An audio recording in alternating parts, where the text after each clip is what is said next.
my therapist recently was like, "This is first for me in 25 years." Your next comic, give it loud everybody for Anthony Eugenio. We're gonna have your next comic. Very funny. Wayne Russell, everybody. Welcome to the Open Mic Pain with Anthony and Wayne podcast. I can hear your dog mad at you for not giving him lovin's. Bingo. He is beneath me bitching right now. Did your dog follow me on Instagram? Oh, yeah, for sure. Teddy Tomelio? I'm sure he did. Don't act like you're not the one. Don't act like no, it's me. Yeah. I don't. Do I remember doing it? No. But yes, I'm sure he did. You were the ghostwriter for a dog's account. I am blatantly stealing his charisma and cuteness for my comedy purposes. Damn. That's like a different version of catfishing that I've never heard of before. You can't. I mean, it's too easy to call it dog fishing, but what is the term for that when you pretend to be a dog to win over ladies? It's plagiarism at a bare minimum. At a bare minimum, it's plagiarism. That's true. No, I went to a comedy party today, and I got invited because of Teddy, and I was just like blatantly networking because of him. So yeah, hey, that's a bit. I got no shame. That's a bit. You should write that down. It is a bit, actually. You know what? I will fucking... Oh, no, I'll edit this. I'll remember it. Never mind. Yeah, remember that. That's funny that you are living your life through a dog. Yeah, vicariously through a cuter version of me. Yeah, for sure. That I named and gave my own name. And then you were like, let me pretend that he is on keyboards typing on Instagram. Yep, I do it in the first person. I'll be like, I was at the park today. Can you flirt with a girl via the dog and be like, you should meet my owner? Oh, yeah. Yeah. He is a magnet, an absolute magnet. God damn. Wow, I never thought about this before. Yeah. Oh, yeah. He's a cute corgi. He's a cute boy. And before, even when I was in a relationship, we were in a poly relationship. So, like, he's been a magnet for 3 years for me. Poly relationship? What does that mean? Poly. Does it mean so dicks? Multiple partners. So, like, I have multiple girlfriends, essentially. I feel way less for you getting dumped now. I feel I don't better. feel bad for you anymore. Yeah, I mean, it's like if someone's got a bag of oranges and they lost an orange and they're like, I'll never get another orange. You get a bag of oranges there. I still have a girlfriend, but then we had the thing of like, we had, we'll say 2 girlfriends and a boyfriend. Like, it was like a partner, a couple, and then a girlfriend. And then we had to figure out, like, who gets who in the divorce, essentially. And it wasn't a spoken thing, but, like, I gravitated towards one, she gravitated towards the other, and I was like, I guess that's who gets who. But it's, like, weird, like, divvying up the, like... and everybody knows about each other? Kind of like their Pokemon cards on the belt? Wow. Yeah, it's full, you can trade the cards all you want. Wow, it's kind of like, it's like a fucked up version of the what was it, the not Addams Family is the weird one, but I'm talking about the Brady Bunch. The Brady Bunch, yeah. Yes. Because fuck each other. Bingo. That's funny. So, wow, I gotta dig into this more. So the one that the girlfriend you have left, yeah, because they're just falling out of your pockets.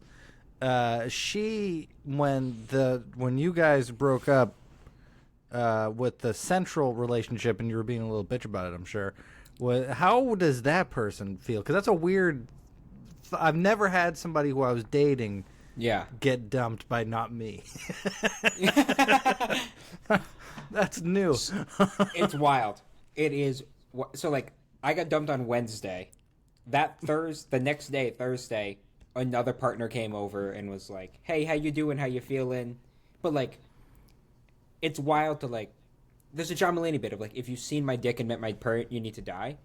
Like, it's wild that, like, someone who's with 9 years leaves, and then it just, like, a 2-year person comes in and just, like, fills in the gap.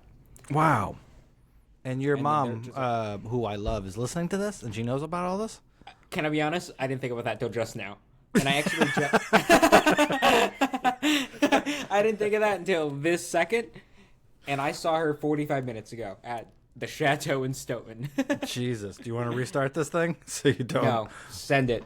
Oh, love it. Goddamn, that's funny It's and material, weird. dude. It's fucking. If it's good material, it's good material. I don't care. It's good material for a stand-up. Holy shit! Oh my god, that's all Yeah. I'd be talking about. Shows how much you listen to my set. Yeah, I didn't know you did that in the set. Yeah. I'm on drugs. Yeah. Drugs. No, I'm not judging. Wayne does jokes sometimes. Like, what do you think of that? Like earlier today, Wayne was Wayne's not on the episode, by the way. This episode's called "Ding Dong, the Wayne is Dead." So that's what we're calling this one. I'll put that in the title. So Wayne is he did a bit called Lazy Boy, and I completely forgot that he did it the other day. And he was like, "What'd you think of it?" And I was like, "What?" But I try. Yeah, exactly. I try. But even, you know what I realized during shows after my set, I noticed it even the other night. I try to lock in and listen to people's sets, and I realize in the middle of it, I don't know what their last 5 bits were about.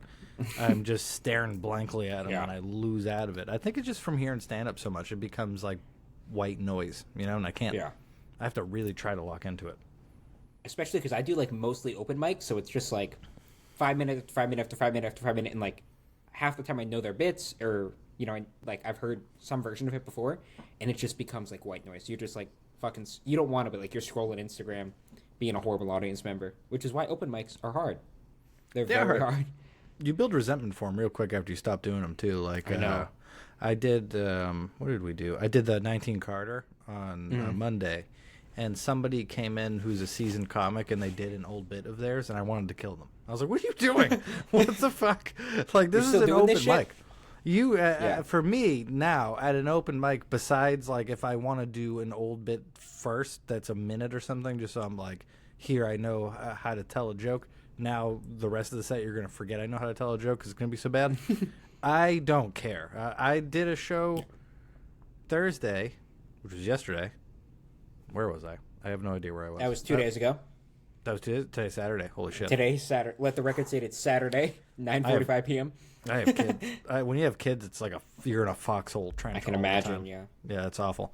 Well, Thursday I was somewhere. I don't remember where I was, but I was somewhere. And So you don't know the date or the place. yeah, date or the place. Oh, Hampton. I was at Sidebar Hampton. There we go. Gotcha. So Sidebar Hampton. It was people came in and paid money and bought tickets, and I told that midget Jaws story. So you know, there's like this level. Oh, great. I love it. Yeah, there's fat all over it that I got to trim off. That I think there's some things I don't need to explain. Like I don't think I need to explain. Like I think how I'm going to start it is Jaws is 50 years old this year, and when they made it, they killed a midget. I wanted to start off the top with that, and just front load. Because the whole beginning of the thing, people were just listening. They were intently. Everybody got quiet and listened, which was cool. But it was too much listening. And when I said that they killed a midget, everybody's mouth opened up. All right, maybe I was like, maybe I should start with that. Maybe that should be the first thing I say is, yeah. Did you know that That's a your midget hook. died? Jaws. Yeah, and you know what's the funny thing about it? This is a really hard thing to research. If you go home and go, I don't believe that fucking guy, and you Google it, you have a hard time finding that. Which is really? Which is crazy. So Yeah, you just look like an asshole liar. I do, but if you go, there's two ways. On YouTube, I think it's called like Inside the Jaws is the one where they have one story where the guy talks about it. And then if you buy the iTunes version of Jaws, there's a 2.5 hour documentary that you get with it. And Pay that is- $2.99. No, it's free. The movie Oh, it itself is? is $15, so you got to really be into it. But it's a 4K rip of a 1975 movie, which I mean, come on, that's amazing. It looks so good. Yeah. And yeah, so you get that. You get a 2.5 hour documentary called "The Making of Jaws," and that's the one I'm really referencing because they go long into it and they say midget a lot. And it's right. You'll miss it unless you do this, and this is not ripped online because this thing's 2.5 hours long. So there's no YouTube version of this documentary. So all I can say is, so here's the thing. I don't know if he died. One documentary said that guy fucking died. He had a heart attack and died. And one said that he just wouldn't get back into the cage. And they were making him seem like a pussy. So I don't know which one it is. I mean, because, you know, it's like, I don't know if little people have, like, insect lives. You know what I mean? Like, if he died the next day, would they be like, he died of natural causes? It's just they die quick. Gotcha. Or if he died the next day, was it because of the shark? You know what I'm saying? Yeah. Are there other factors here? Yeah. This reminds me, on Monday, I did an open mic roast at a funeral of the deceased. I want to talk about this. Austin, Yes. right? Austin LeClaire, yes. Yeah, I met him I once. did not realize it was a open mic, let alone a roast. I walk in, and his mom is standing at the front door with a sign-up clipboard, essentially. And she's like, put your name on it. So I go last, or, 9th out of 10 or whatever. And she's like, it's a roast, like, go hard at him. And also, go to the bar and get a Moscow Mule. That's his favorite drink. They were pouring heavy. I'm not a lightweight. They were pouring it heavy. I had 2 Moscow Mules. I blacked out. I do the mic. Evidently, I did well. I thought I did well. And then afterwards, the mom was laughing the whole time. So, people, obviously, I opened, I was like, the mom wanted me to do a roast. It's brave to get a bunch of comics drunk and ask for a roast. I'm not a crematorium, but I'll do my best, or something along those lines. And the mom is laughing. Everyone else is like the tightest assholes imaginable. I actually watched YouTube some of this thing because I heard 2 stories of 2 people, which I don't want to name out the 2 people. Yeah. But 2 people are hard C words, okay? Hard C words for what they did there. I heard from Justin George because he was part of the I wasn't going to sign-up. name him, but... Yeah, I heard he pushed somebody in the bushes, which is funny. Did you see that? I heard about it. I didn't see it. Damn. I came back in. He was like, I just got into a fist fight in the bushes. And Yeah. I was like, no fucking shit. Because you were given 2 to 3 minutes, and you were supposed to roast. That was it, about him, right? So you were supposed About to... him. Not That your was the own request. jokes. No jokes. Like, you're not supposed to do your stand-up, are you? I didn't do a single piece of... everything I wrote was between the time I walked in... Everything I did was I wrote between the time I walked in the door and the time I got on stage. 45 minutes. Yeah. I didn't do a single piece of old material or any... It was all roast of him. Some people did about 8.5 minutes of their own shit. that. Oh, I saw that. And if you look in the video, that's what happened. That's not... I thought he was joking when he was like, I got into a fight outside. And then he was like, dead serious. And the fact that he told you means he definitely got into that fight outside. Oh, he was so excited, but I actually got an idea for a bit for it that I'm going to steal from the situation because Justin said... So this is I'll preface the bit first. So the bit I'm trying to get into, it's part of my gay little body bit. But as I think goes well, I'll add to it. And the idea is that I can't talk tough. Like, I want to be able to intimidate people by words, but I can't because of my body. So, and I'll tell the example of, I won't say it was Justin, but Justin, I guess, when You're they just were naming on the arguing. podcast. Yeah, exactly. I don't give a fuck. But he will, during the confrontation, the kid said something like, I don't even know who you are. And Justin said, if you knew who I was, you wouldn't be talking like that. And it was really, Whoa. and it sounds really cool. But my bit idea is that I say that and I go, see how silly that sounds coming out of my mouth? Like, it's not intimidating at all. Like, I have to, if I got to be smart, I can't talk tough. Can't talk tough. Yeah. I got to talk smart. Like, I'll tell someone, like, listen, the odds of me knocking you out may be small. But just know, if I do, I'm going to fuck you. Do you want to take that risk? I'm going to do it. Exactly. That's not a threat. That's a promise. So I think that's a good bit. I hope Justin's cool with me saying this. He's been public about this, so I feel like it's fine. Somebody posted that YouTube link on the Boston Comics, whatever, and he just replied, "Yep, just like I remembered." Yeah. And I texted him. I was like, "Just as you remembered, aka comics making it about themselves." And he replied, "Yep, fucking morons, legit embarrassing." Yeah, he posted on the Boston page that he was disappointed. Yeah, I mean he did put a lot of effort into trying to help organize that with all the things, and then because they're doing a show, they're doing an actual show benefit for, or I don't know if it's a benefit, I didn't know that. but yeah, they're doing it at Off Cabot. I think they're doing like a showcase that my phone must have been off. Yeah, I mean I met him one time and he was very funny. I'm He's not funny. one of these. I saw a lot of people who met him one time who were definitely like, "Oh my god, I was best friends with him. Let me do 8.5 minutes at this fucking mic," and you're like, "Damn." Of their dude. own shit. Of their own shit. That's true. Like if you're gonna off the roast, rip. yeah. That person's done that before. Did you know that? Did you know that person has fucking done that before? What do you mean? You think that that'd be impossible for somebody to do that exact thing before. But there was a whole problem in that little Boston comedy page that Yeah, it's Wayne all has to drama and shit. He has to send me screenshots of it. He got off the page, so I'm not really with it anymore. But back when Wayne was sending me screenshots, that person got called out for going to the funeral or wake or something of another comedian and networking, like trying to like, hey, give me dude's yeah. And you know, a lot of people stuck up and said, nice dude. But after watching that video, I'm out. Yeah. I don't know. Yeah, I can't. That is just some dickheadery to It's do 8.5 minutes. Can we be honest?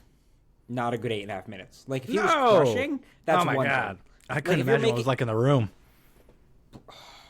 It was also like we're all open mic comics, so we're used to 30 people is a huge mic for us. There were probably 100, 150 people there, and he just like nothing from everybody. And like I went up, I didn't do like I don't big up myself here, but I did well. Like I did fine, and I called it early, and the mom was laughing. Like to just go to nothing for 8.5 minutes from a big crowd like that.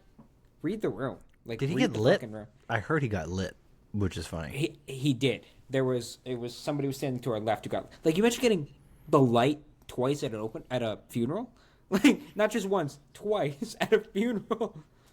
Damn. Well, at least It's if there's brutal. like a way to look down from heaven, which God damn, I hope not.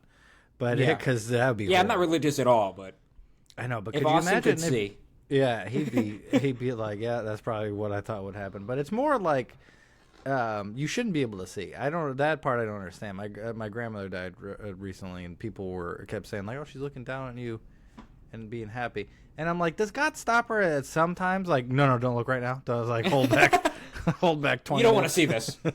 Yeah. Hold on. It's early in the morning. You should hold on to at least 11 before you look at him. He's jerking off to midget porn right now. You don't want to see this. Exactly. To Jaws, actually. Just the documentary though, not the actual movie. Hey, if you fast forward the movie to the part where the shark's rolling around in the cage, Man, my you can get me windows going. are open right now. My neighbors can hear this. Oh, how close are your neighbors? I mean, it's a big ass apartment building, and there's another apartment building 10 feet away. Oh my god! And Are I you in opened to your- the parking lot. You in your new apartment yet? When you moving that sucker? No, I move on June 3rd, so got a few it's more coming weeks up. there. Oh my god! Yeah, just paid last rent, which does feel good. It feels great to pay rent for the last time for a while. Did you get real men to help you carry boxes? You got that going on? Hey, how dare you? I You did, did- absolutely. I You did, for sure. 350 trips. Yeah. One yeah. box at a time. Just driving a Nissan Sentra, just back and forth. No, I rent a U-Haul. I'm a real man. I can't afford real movers, so I just do it myself. Here's how much of a real man I am. I'm moving her shit too, so that's For how much her? Of a, I mean, when you're in a the situation. yeah, you're in a fuck hexagon. That's what they call that. Yes. It's not a triangle. It's a love hexagon. There's many sides to this. Yeah. There's a lot of angles to go at it. My God! Everybody knows each other. Yeah, Is it like Dungeons and Dragons on Saturday? It's like no. Friday is we all dress up like unicorns, like something like that. So they don't meet. They have never met each other. no. Okay. Wow. None of them. None of them. But some of them do play D&D, so it's that type of person, Called but not it. that type of vibe. Yeah. Oh, obviously. Damn. And then and then some of my siblings know, but not all of them. No, So, they do like, now. They do now. Let's be clear. Are they going to listen? Let's see. Someday. Who so, knows? So that one day, that was what I was going to go. I blacked out at that funeral. It's bad, dude. I was, and I got invited to the after party, but she told me 3 times that I couldn't remember the name of the place. So I was like, if I can't remember after 3 times, I need to go home. This is it for me. Damn. Evidently, as I've learned, I called an Uber, talked to the Uber for 7 minutes on the phone, never got in the Uber, got charged to cancel the Uber, and then I walked 2 hours home. And I remember at one point I fell right on my chest, and I knocked the wind out of me. What? Not my best luck. now I know what happened. All right, so let me tell you what happened to you. So what happened is that you got blackout drunk, and then you went outside, and Justin went, he's small, and beat the shit out of you. And then he went inside and told everybody he got in a fist fight. Justin threw me in the bushes. Through the bushes, beat the shit out of you. You got home, blood all over your shirt, and you were like, I must have fell. I must have fallen. Damn. Oh man, that would be What a to time. be the guy. So, Damn. yeah, that was why I brought that up. But it's a wild fucking. It was a wild week. Damn, Rest in you're peace to poor. Austin, though. I know. Rest in peace, Austin. And He was fucking funny, dude. Fucking. He funny. was. He was. Yeah. He was. He was shocking. That's Yeah. for sure. Yeah. So self-aware, so self-humiliating. It was so good. But It is good. I had a guy in a wheelchair once say a joke about not being able to listen to Stairway to Heaven because it doesn't have a ramp, and that's funny. That's a very good joke. that's a good bit right there. That's a good bit. There's no ADA accommodations in heaven. Yeah, I came in second place at the burn to him when I did the little burn competition a while ago, and they carried him on stage, and I was like, "That's not fair." I was very, and at the end, he rolled. I was about to say walked over me. He rolled over me, and he said, "Thank God I won that. I really needed the $50." And I was like, Jesus, man, I would have given you $50. I mean, for So that that- Stairway to Heaven joke, for sure. So the crowd at this funeral, which is a wild thing to say, the crowd at the funeral was a lot of people with disabilities. And when one of my jokes was, Austin loved Moscow meals apparently. One of my jokes was along the lines of like, I don't know how he had a favorite drink because he couldn't hold a cup. Like, just making fun of, blatantly just making fun of his physical disability. And I get Yeah. off stage and one of the other people with disabilities hands their phone to me. And they're doing like voice or text to voice. So like they typed it out.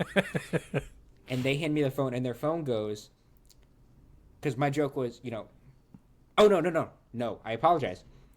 The mom had asked me right before to get a drink. And I was like, oh, twist my arm. And he handed me the phone and he goes, my arm's already twisted. And that's just like a funny bit. That's a great bit. For a dude Wow. with like a life-threatening disability, that's so funny. Do you ever It's like do that was the crowd. Like sometimes I'll write a joke. I'm like, man, I wish I was blind because I'll write like a good blind if I was Yeah, blind yeah. joke. And in that moment, if they accidentally, if I rubbed a lamp and Robin Williams came out of it, and he was Genie, and he granted me or Shaq, whatever one you like, I don't know Whichever which one movie you saw. watched. Which one?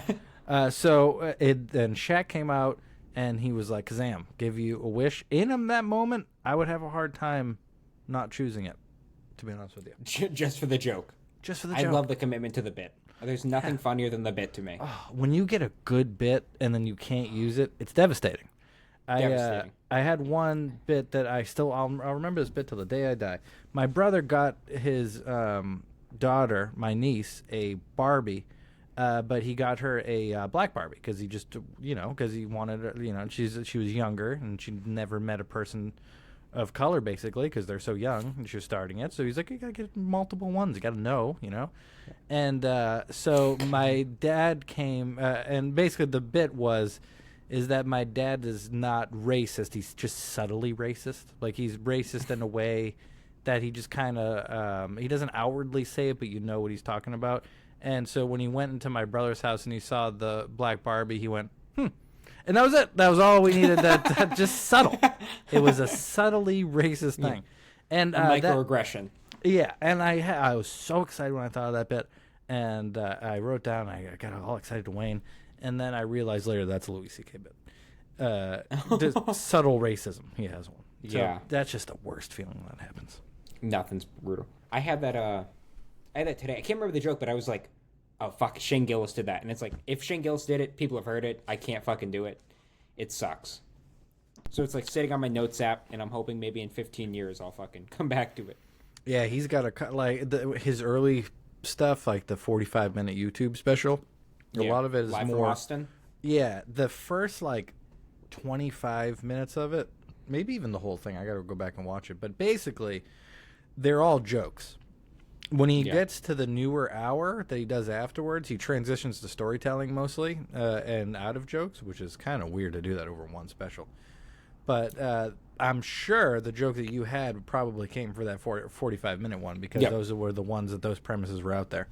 Like he's got one about racism also. He says racism is a spectrum.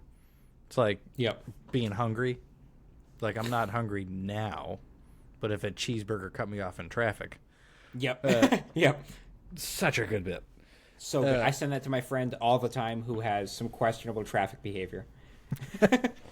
Yeah. Every time I'm in the car, I'm like, God damn, man. You got to rein it in a little bit here. That's why laws are dumb. Because let me tell you why laws are dumb. Laws are dumb. Are you interested in this? Yeah, let me tell you why the laws are dumb. If you kill somebody, no matter how you kill somebody, pretty much, it's bad. It's always bad. There's some sort of degree if you're going to jail, if you go up to a guy and you kill him. But, like, what if the guy had a Bluetooth in and was on his phone, right? And he was talking on the phone while trying to order a coffee at a Starbucks. He deserves to die. There's no way, if you don't kill him, that you're not a patriot. So that's 100%. Why I'm saying laws are dumb. Because there should be, there should just be continuing circumstances that allow you... Continuating. Because they continue. You fucking cunt. Is that a word?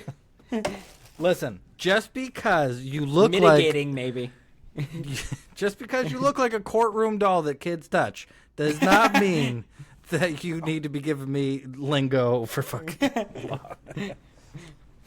Continuing is not a word. But no, I don't know. That's not even close to a word. I've been watching a lot of Daredevil, and they are pretty loose with how realistic they make the law in that. Yeah. But I do agree in terms of, like, there needs to be blatant exceptions. Like, like I was crossing, it's totally unrelated, but I was crossing the street the other day, and somebody took a left turn right into me and my dog, and I had to, like, yank his leash back. And, like, I should be able to, like, physically fight that dude without punishment. Like, that's not fair that, like, I can't. I should be able to lose it. It wasn't that long ago. It was probably like once we hit 1900, we had to stop doing that. But before that, you'd be able to just slap somebody with a glove and go fight them for any reason to the death. And literally, it was lawful.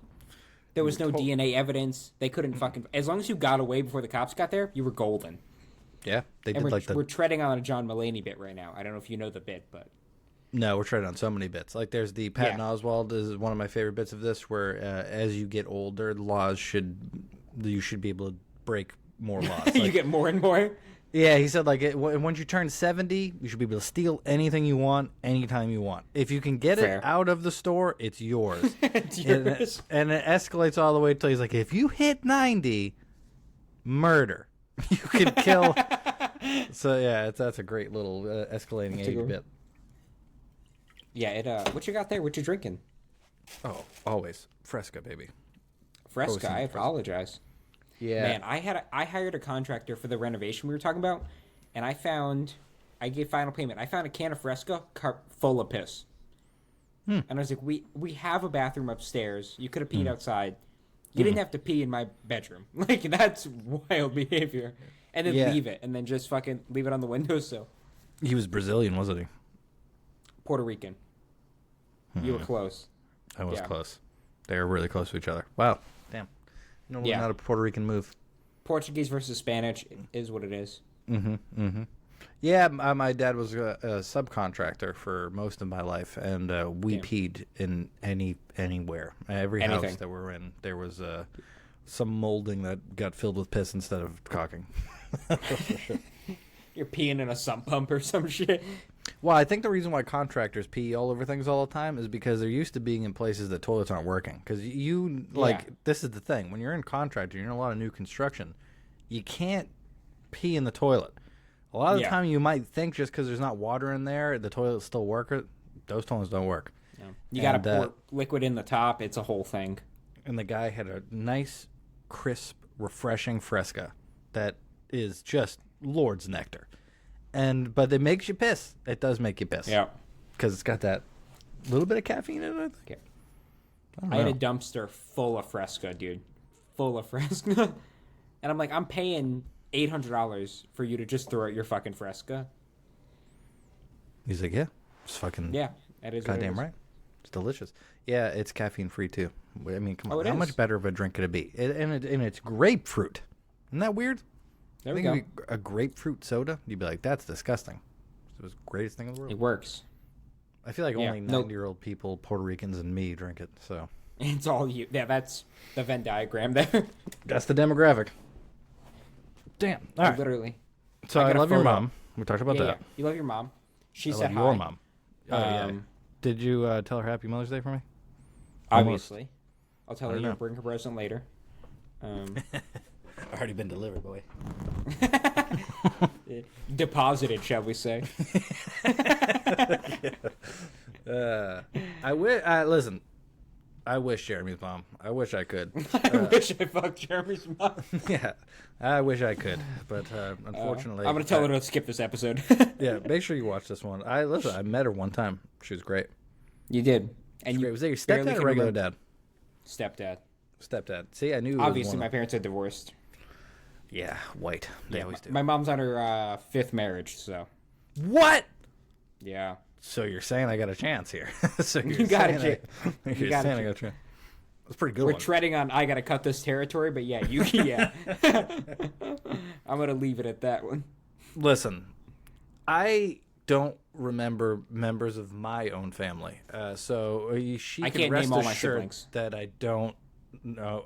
Well, 5 marriages, Jesus Christ. Do they even count as Yeah. siblings at that point? Once you get past the 4th one, I'm one of 11. I can't name them all. I got like 7 or 8 of them. I wonder if that's where The others- grandfathered in comes from. Yeah. You know what I mean? Because like by the That's it. 6th person, you're like, well, I don't know, this one's I grandfathered feel in, I like, guess. yeah. I don't give a care.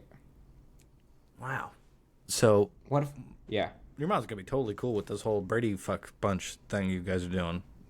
Seems like, We're gonna find out. yeah. I mean, can't judge. Can't judge. Yeah, yeah. Huh. Wow. See, And then immigrants for my parents, so you have to like one generation before. If you got divorced, it was because one of you killed the other one. That's as far Yeah. as they go back. We end it in death. Yeah, that's a marriage right there. You end in somebody's death or I don't mutual know what's death. better because the immigrant way is to be miserable with your like, oh my god, I'm going to kill him. I got to figure out how to do it. Why don't you get divorced? No, I'd never do that. God would be mad. So Yeah. they never do. They just build hate. And then the whites are like at a 75% divorce rate. Divorce I would rate? say, at Yeah. this point. Yeah, probably somewhere in that range. And it's not even a big deal anymore. They're just like, yeah, it's Wednesday. I got to get Yeah. Hey, by the It's way, a piece of paperwork. I have brought you into my life. In my house now, whenever something bad happens, I'll go, on a Wednesday? and my wife asked me why I was saying, because I say it every day. And she's like, why are you saying that? I was like, oh, my friend Jeremy, his girlfriend left him on a Wednesday. And he said, on a Wednesday. It just stuck So with me. I'm so happy you said that. And it's wild because 9 years ago, I was my ex-fiance's first. She lost her the woman who left lost her virginity to me on a Tuesday, and we had sex in a car by the lake. It's not super important, but before we had left, she texted her in like her sister group chat. She was like, "Hey, guess who just lost her virginity?" And one of her sisters replied, "On a Tuesday?" Question mark, exclamation point, question mark, exclamation point. So now right. anytime something happens, I'll be like, "On a Tuesday?"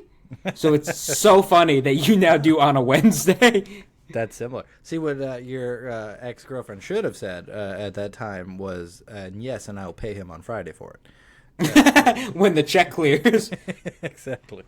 Give me a hamburger. It on was Tuesday. wild. We then went home and like saw those sisters. Like we were 17 or whatever. Like we still lived at our parents' house. It was a wild time, but I love that you now have stolen on a Wednesday, and it's true. Hand to God, it was on a Tuesday and on a Wednesday. Yeah, I could do the math to figure out how many weeks that was. I'm pretty sure my wife said today. I got to remember what she said on a Wednesday for something. Like she's starting to say it now. I love that.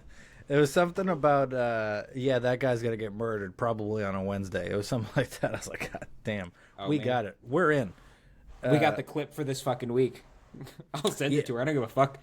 Yeah. Open mic clarity with Anthony and Jeremy. See that? See how easily I can get rid of Wayne? Like I just the name, gone. he's gone. He's out of the solar plex. Remember here. last week when he just dropped because of his he dropped because of his bad Wi-Fi, and we just replaced Carried him. him forever. Gone. Yeah, from there.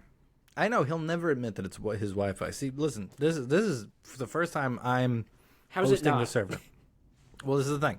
He Yeah. blames it on the fact that he's hosting the server. And he's like, because I host the server, my camera looks shitty. Okay, that is what it is. But like now, I'm the one doing it, and I think it looks fine. It's fine.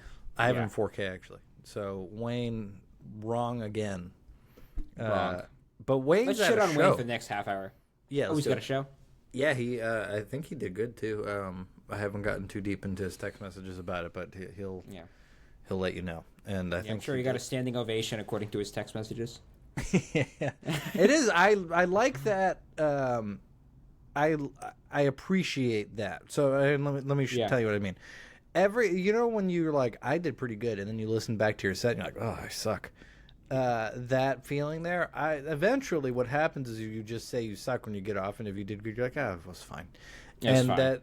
that said, you move on. Like Steve Bjork, one of the best comedians I know, so fucking good. Every time he goes up, I learn something huge. Every time he gets off the stage, he's like, I'm the worst comedian. Like, he gets so mad at himself.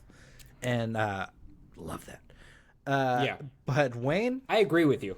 is both sides of the coin, and he'll admit this. If he has a bad set, it's like the worst thing ever. And if he has a pretty good set, it was the best set that anyone's ever done. So Yeah. there's the two dichotomies of where you just got to kind of live in the middle.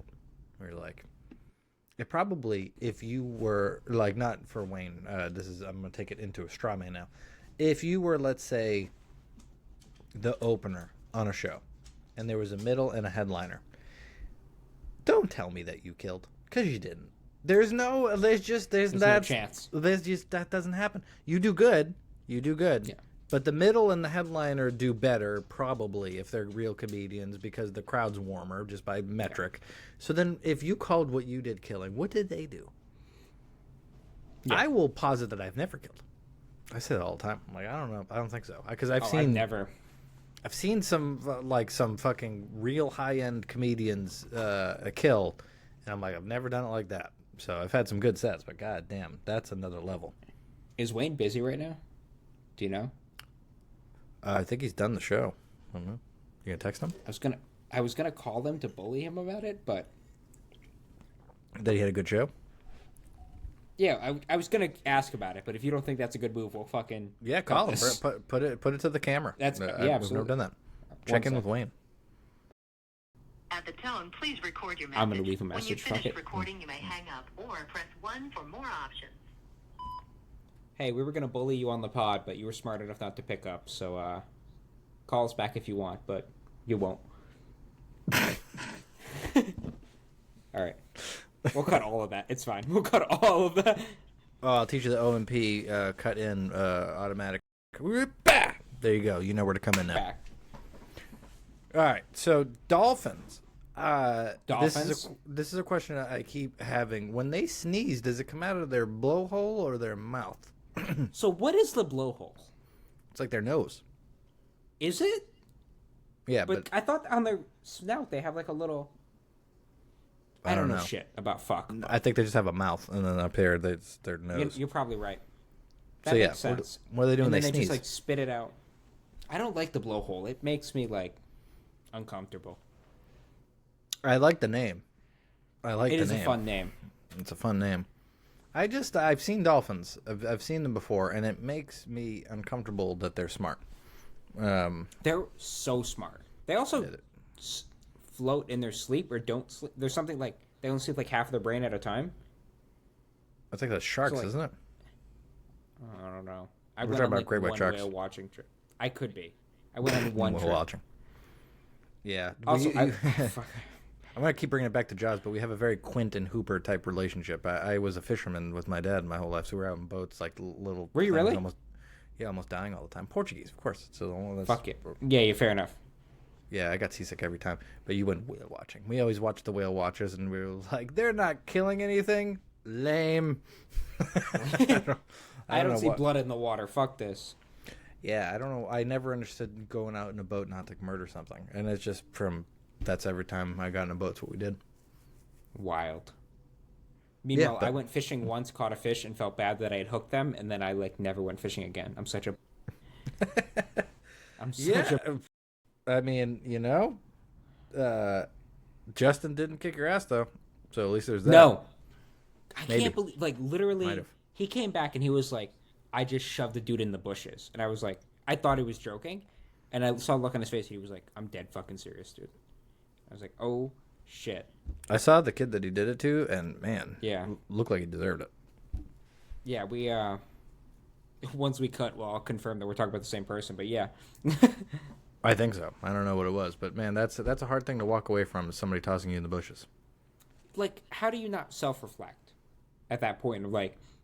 I did something that made somebody physically fight me after a set. I've had bad sets. I'm sure you've had bad sets. Nobody has ever found me after and been like, you're going in the fucking bushes.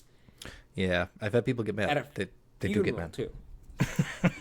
Yeah, Wayne, yeah, fucking- yeah. Last shit on Wayne, because we still got 23 minutes of time to shit on him left, I guess, if we're going off 30 yeah. minutes. I'm hoping he calls me back. He's not gonna, but He's not going to call you back. But the Margaritaville incident was funny, because he did that on New Year's, and he made some people, Margaritaville, Cape Cod.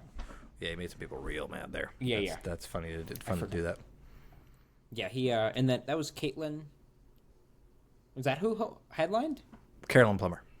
Carolyn, sorry, not Caitlin. Carolyn Plummer, yes. And then she handled it great. Yeah, he handled that so poorly. I mean, you don't know until the moment, but he handled that not great. Yeah, I mean, about my Margaritaville, and I was like, what happened at my Margaritaville? Oh yeah, you have one too. No, there's Margaritaville. They do a show basically every 4 months there. Yeah. I did the Valentine's Day one. Let me quickly plug May 18th and June 8th, 2 Sundays. Margaritaville, Boston. Show up. Oh, is it a show? We actually sell that out. Yeah, with showcases. We got monthly showcases now. Oh, We've been God. selling them all out so far. We got 3, I think, so far we sold out, which we're hyped about. How many people selling do you like put on the showcase? We put about 5 to 7 people. It's a perfect amount of people. We can't afford y'all, is what it comes down to. Yeah. You can't We put can 10 afford people Wayne on. on an off night. No, Sunday's a good night. Sunday's a good night to do that. 'Cause Yeah. you can get people. Yeah, we got 60 at the last one, 40 to 60, something like that. At a Faneuil Hall, essentially. We were happy with that. Wow. Well, no, if you'll have me someday, I'll do it. As long as I'll do anything for cheap money, as long as I can do my darkest, dirtiest jokes and you don't care about it. That's what I tell. That's what I tell all. encourage. Good. Yeah, 'cause I'll fucking sometimes you reach go out, to dude. bookers and they're like, they'll be good pay and all that, but they're like, you got to work clean for 15 minutes, and that's not fun. No matter how much extra No. money it is, I can't do that. They're gonna get We'll mad give at me you somewhere. $40 and you can do as much as poor humor as you want. How's that? Yeah, but if I can break out my midget minutes, get yeah. get in the midget minutes. You can do 40 minutes on it for all I care. I don't give a fuck. Yeah, I gotta tell you one more practical thing on that is I'm excited to do that because we were talking about Shane Gillis before. So Shane Gillis transitioned to storytelling style comedy in Beautiful Dogs. You'll notice that almost everything in there, like the Australian joke in there, is just him telling the story about the viral video of the guy who punched the kangaroo. The joke "Beautiful Dogs" is about Donald Trump telling the world that he killed the leader of ISIS and how he did it, and he said it pretty much exactly how he said it. So the fact that those jokes are some of the best jokes ever, you're gonna end up thinking when the Pantheon when he's done, and they're just kind of retellings of what actually happened, is a cool, something I've never thought about. Like, I've always just been fixated on a punchline matching premise that I haven't thought about. Like, what if something is just inherently funny? Yeah. You have to, because it's still a skill to be able to take something that's funny inherently and be able to retell it with laughs every 5 to 10 seconds. That's why I'm having a hard time with it. It's a long story, and I got pockets right now that I got to cut to get down to laughs per second, as Jacques would track. You got to check Jacques' notes sometimes. Have you ever looked at his notebook? No, I haven't. He has incredible. Breaks Yeah, down his laughs per second. It's incredible. And how many he gets per joke, what the average is, and helps sort his jokes that way. And I'm like, man, he's like using analytics. It's like baseball. It's like cheating. Literally, it's Moneyball. He also, good luck meeting a better networker than Jacques. Like, it's insane. Never going to find it. No, No, I did well. I don't know if you remember this. I did the American Girl doll joke really well once at 19 Carter. And afterwards, he was like, yo, man, we got to get you on X person show. Like, we're going to get you on these showcases. And I came back, and I fucking ate shit the next month. And he was like, yeah, we'll see what happens. And I'm like, all right, cool. That's fair. That was a fair downgrade. No, he'll turn on a dime for you. Don't worry. And once yeah. you get in the Jacques house, you can't write a bad joke to him. He'll love every joke you do. And then he'll get you everywhere you want to be. He's like a good agent. He should be a comedy agent. Literally. So I'm looking at going back to law school, and I've considered maybe going back to business school just to be an agent. Because, God. I think it's such a fucking ordeal. Oh, I thought it was calling me back. It was Google. Go be an agent. There you go. I'll be your first client. Get me in there. Give me NASA clients. Sold. I'll do the NASA. They must do comedy shows sometimes, right? So Your speaking handler reach of out? my fucking, by the way, have not heard back, but I did check my investigation is still open. Ooh. So that's not great. Not good. That's the chief of security at my company was like, that's weird that it's still open after 6 months for like my level. And I was like, all right, we're going to move on. I'm not going to mention it. It is what it is. But my company and my coworkers just found out that I started doing comedy. Uh-oh, the door's open. And now the door is open, and now we have a weekly tag up on Wednesday, and every Wednesday they're like, hey, when are you going to do a set for us? And I'm like, I'm not going to fucking... I can't do American Girl doll. I can't do, life's greatest joy is making your partner come. Like, this isn't going to work. I can't do this at 10 a.m. on a Wednesday. Yeah, but listen, I can't tell jokes at work. It just doesn't work like that in comedy. Let me just tell you a little bit about my life. I live in a fucking brothel with 5 other people. Like that's the tame version is I live in a polycule. Like that's the tame version that I got. I live in a Black Mirror episode made for woke hippie queers. That's right. Literally. I'm the straightest person in my 7-person polycule or whatever. Like it's not great, dude. It's not. I remember in high school, I had a girl came out as poly, and it was huge because that was sure. In what 1940? It was basically What year was it? 2007. So cool, in 2000, I was 6 years old. Yeah, and when you were 6 years old, I was sitting in my shop learning electrical and not really doing any of it. And a girl in front of me, she said that she was poly, and all of us in the shop went, "What is that?"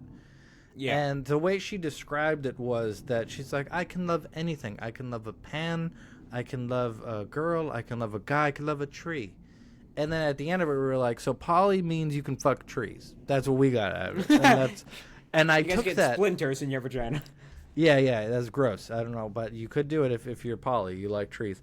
And then, like 2 months ago, Wayne Brady, or last year, Wayne Brady came out as poly, or whatever he did.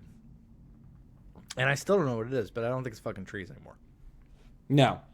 Has nothing to do with trees, I'll give you that.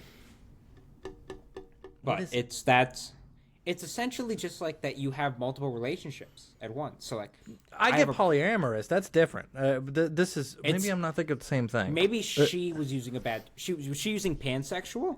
That's what it was. Sorry. That's pansexual. That's a completely different thing. So pansexual is you fuck. So like trees. You fuck whatever. You don't care if it's homosexual, heterosexual.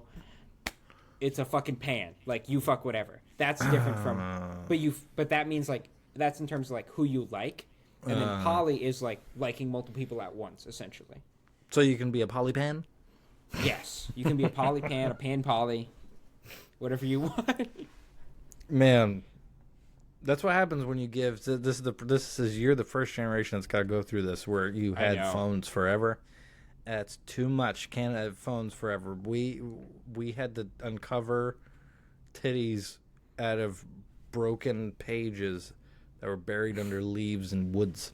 Yep. Literally. So I had that for like a year or two. So I was a very weird transition period of like 2008.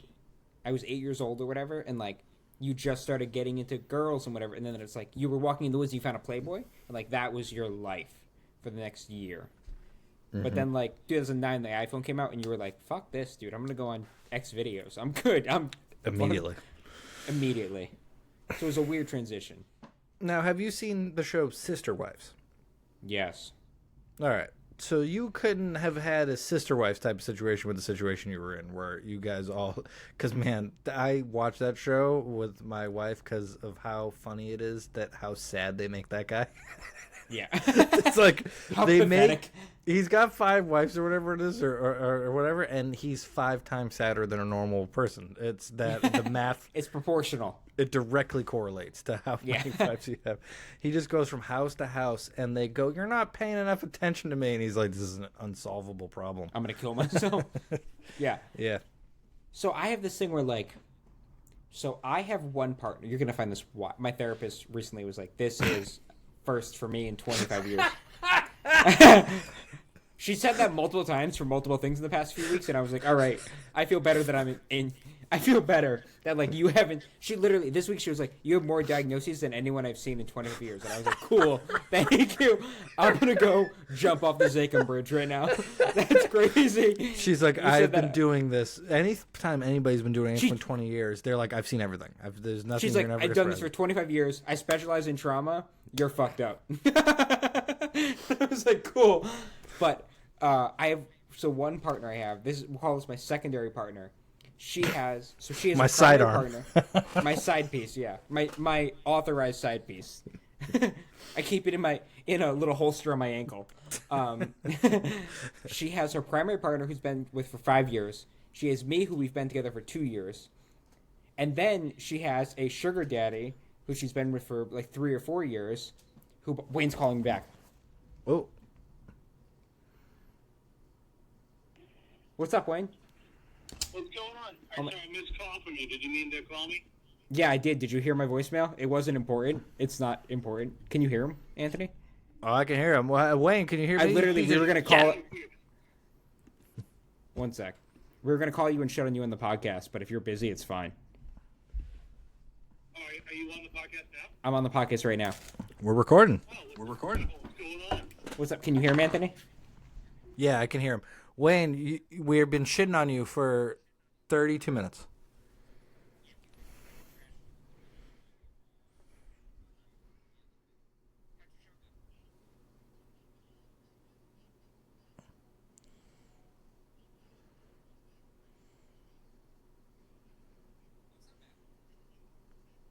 Yeah, we've been trashing you a little bit here and there every a little bit.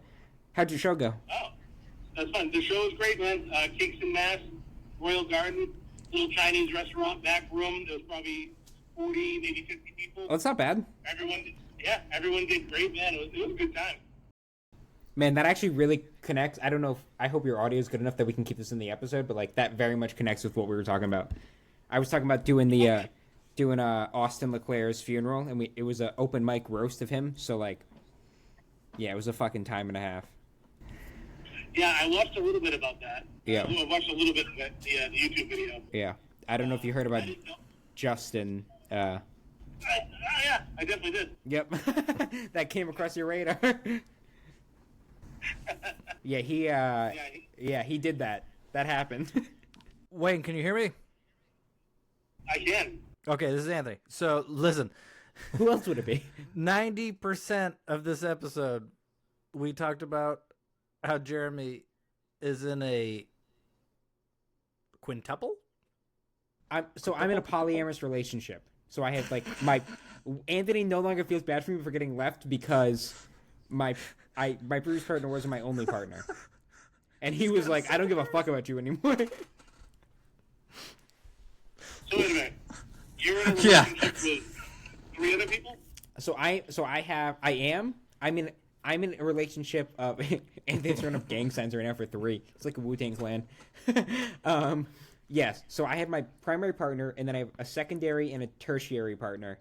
And then in the divorce or breakup, we had to like figure out who gets which partner. So I got the secondary and she got the tertiary. But Anthony no longer felt bad anymore. You got the dog. So who'd she get? So I got I got the dog. So no, listen, not only did I get the dog, I got the ginger who's very thick, and we love her. She's fucking awesome. And then she got Do they have yeah. Do they have any say in this? Does the ginger have a say? Yes. And well, Did you do it like an auction? Because there's precedent for that. she didn't. It was more of like a this is what happened kind of thing. But like I immediately went to the ginger. I don't want to say her name. Thicky ginger. Well, yeah. Listen, who doesn't love a ginger? The greatest. Greatest. She's gonna see this too. No, yeah. So I was like, we had to like figure out like who gets who in the divorce essentially, and like we each had to pick a partner and we had to like negotiate that. But that was Anthony no longer feels bad. I assume that's where you're going with that, Anthony. Yep. Yeah. All right, that's it, Wayne. We're not gonna tread water. You're the best. Thank you. This episode's called "Ding Dong, the Wayne is Dead." Thanks for calling back. Yeah, no problem. Thanks for doing that. Absolutely. Call you back later. Bye. All right.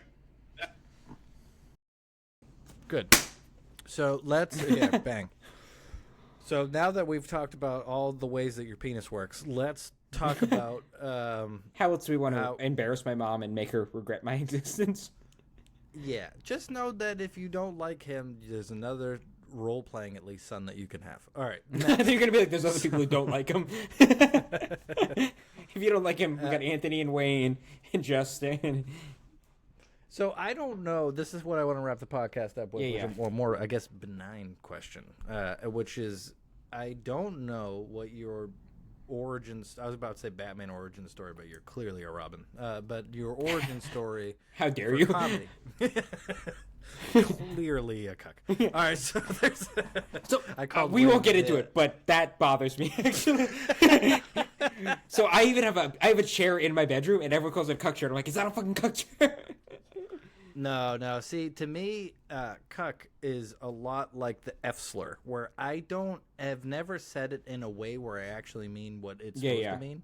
It's all the time. Like Wayne, I called him the other day the personification of the word cuck. Like if you made it into a person, they would be drawn as Wayne. But again, I don't like it. I'm pretty sure that his wife's faithful to him. I hope so. So doesn't love him, but is faithful. Definitely. Who could? From what I've learned. Who could?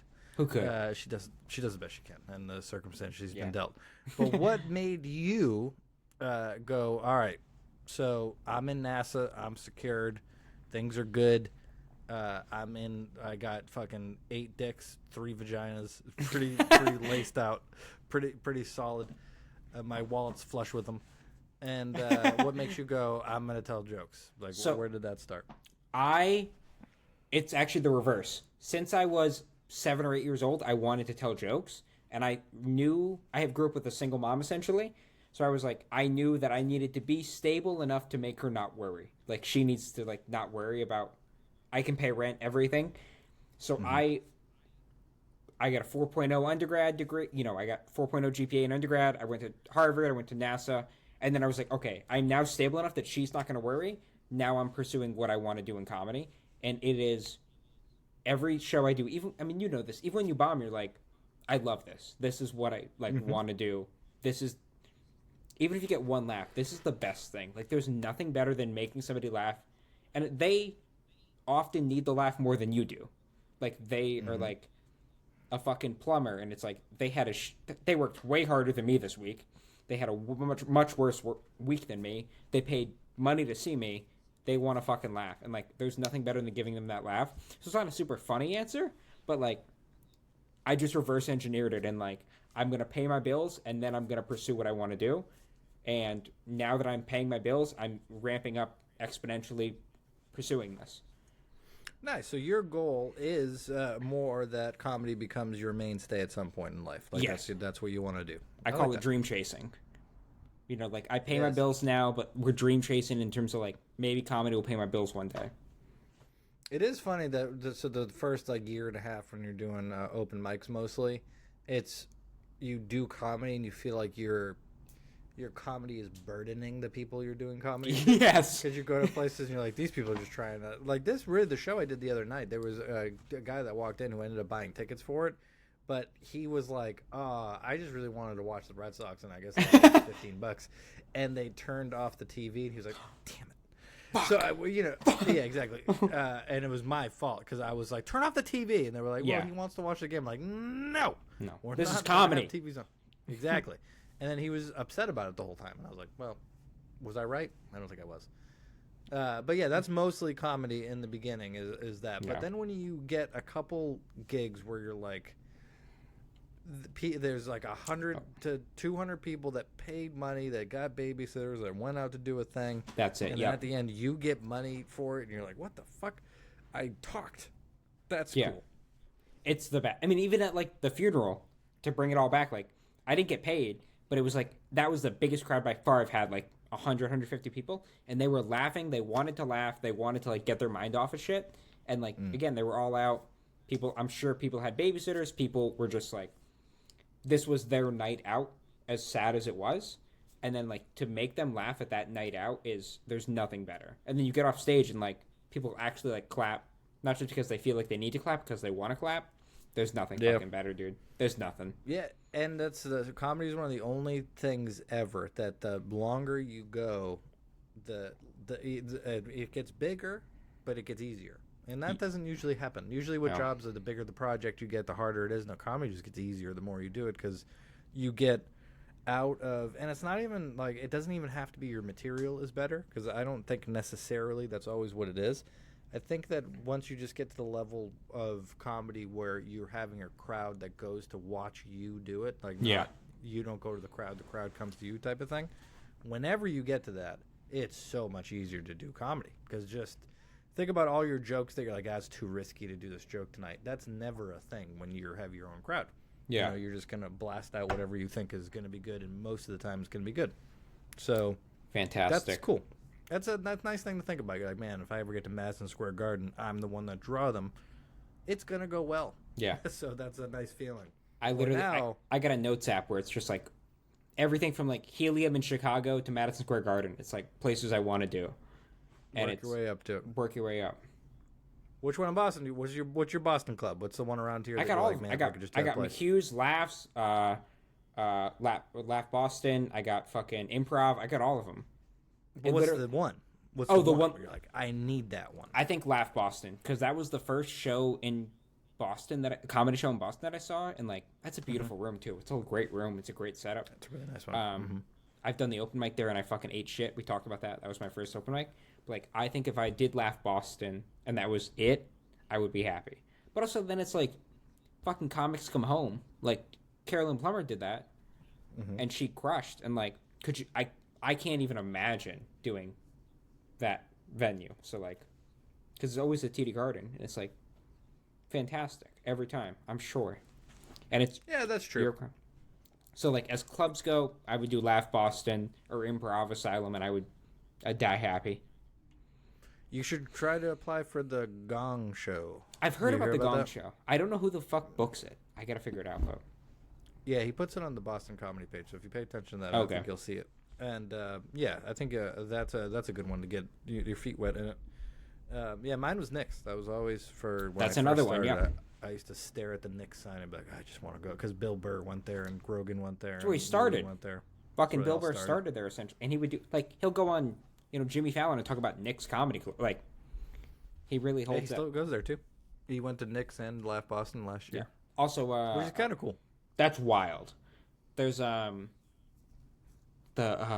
fucking secret comedy show. What is it called? Oh, Don't Tell? Don't Tell Comedy. And like then you'll go in and be like, oh, Matt Rife is here. Like it's wild. And Sonia that is produces that in Rhode Island. They have different bookers all over the place. So that's one I got to get into, but I don't know how. I was talking to Zach Valencia about it because he does a lot of Don't Tells, and I was like, who do you submit to? He goes, you don't. They find you. You don't. I know the Rhode Island booker, but that's all I got. Got another booker. Yeah. I've done Rhode Island 4 times, and I've hated it most of the time. Yeah. I'm from Rhode Island. It's fucking not great. But then, like, Matt Rife moved there, so now it's like it's low-key becoming a thing. Now. That's Yeah. yeah. I mean, that's by far the biggest in comedy in Rhode Island. Otherwise, it's The just Comedy like Connection is dirtbags. blowing up down there. I've been seeing a Comedy lot of big Connection's names going. fantastic club. Fantastic club.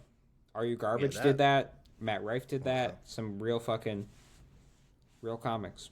Real. Well, Jesus Christ, we've covered so many things in this episode Yeah. that I never thought we would cover. Learned lots about you that I'm so happy about that I learned about.